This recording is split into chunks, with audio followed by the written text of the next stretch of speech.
खरं पुढच्या बातम्यांकडे वळूयात। अनंत अंबानी आणि राधिका मर्चंट यांच्या प्री वेडिंग सोहळ्यासाठी सेलिब्रिटींचे मोठमोठे नेते मंडळी सुद्धा आपल्या कुटुंबियांसह जामनगरमध्ये पोहोचलेत। उपमुख्यमंत्री देवेंद्र फडणवीस यांच्या पत्नी अमृता फडणवीस देखील जामनगरमध्ये पोहोचल्या। अंबानी कुटुंबाकडून त्यांचं पारंपरिक पद्धतीने स्वागत करण्यात आलं। उपमुख्यमंत्री देवेंद्र फडणवीस हे देखील या सोहळ्याला उपस्थित राहणार असल्याची माहिती मिळाली आहे।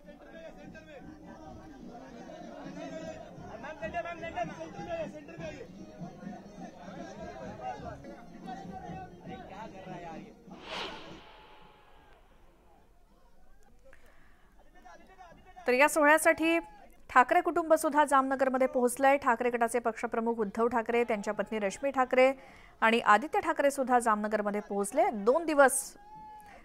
2 ते 3 दिवस चालणाऱ्या या प्री वेडिंग सोहळ्यात ते सहभागी होणार आहेत आणि अनंत अंबानी आणि राधिका मर्चंट यांचा प्री वेडिंग सोहळा जामनगरला होतोय। यासाठी अनेक सेलिब्रिटींसह राजकीय नेते सुद्धा हजेरी लावतायत।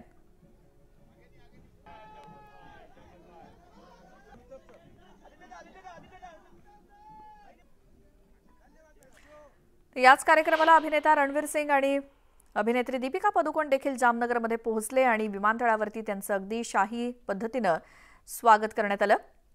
सेलिब्रिटींची सुद्धा मांदियाळी आहे। या 3 दिवसात जामनगरमध्ये 1 मार्च ते 3 मार्च या कालावधीमध्ये अनंत अंबानी आणि राधिका मर्चंट यांचा प्री वेडिंग सोहळा आणि त्यासाठी जगभरातून दिग्गज मंडळींना निमंत्रित करण्यात आलंय।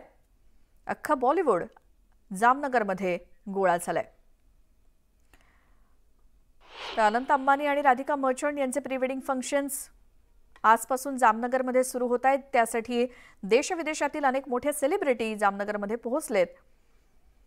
प्री वेडिंग फंक्शन अविस्मरणीय करण्यासाठी सर्वच जण तिथे येत आहेत आणि सध्या बॉलिवूड स्टार्सचा मेळाच इथे जमला असं म्हणायला हरकत नाही। शाहरुख खान आपल्या संपूर्ण कुटुंबासह जामनगरमध्ये पोहोचलाय, तर प्री वेडिंग सोहळ्यात अनेक स्टार्स परफॉर्म करणार आहेत। आंतरराष्ट्रीय पॉप गायिका रिहाना देखील जामनगरमध्ये पोहोचते आणि रिहानाच्या स्वागतासाठी खास वनतारा थीमने सजलेली कार सज्ज होती। तर मेटाचे मार्क झुकरबर्ग सुद्धा जामनगरमध्ये आलेत।